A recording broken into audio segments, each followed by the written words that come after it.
এরকম থোকায় থোকায় মালটা খেতে চাইলে মালটা গাছের চাষ করুন।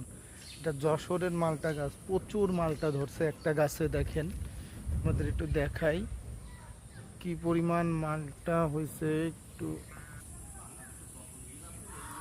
প্রচুর মালটা হয়েছে, দেখতেই পাচ্ছেন।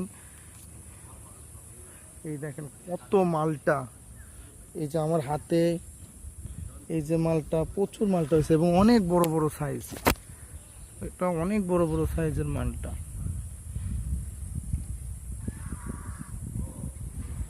এই যে আমার মাথার উপরে একটা হয়ে আছে, এগুলো এখনো পাকে নাই। এই দেখেন একটা মালটা। তো এরকম নিজস্ব মাল, গাছের মালটা খেতে চাইলে আপনারা নিজস্ব মালটা খেতে, গাছের মালটা নেচারাল একদম অথেন্টিক ফলের স্বাদ নিতে চাইলে এরকম নিজেরা লাগিয়ে খেতে পারেন। আর এইগুলো গাছ যশোরে প্রচুর পরিমাণ পাওয়া যায়। সবাই ভালো থাকবেন, আল্লাহ হাফেজ।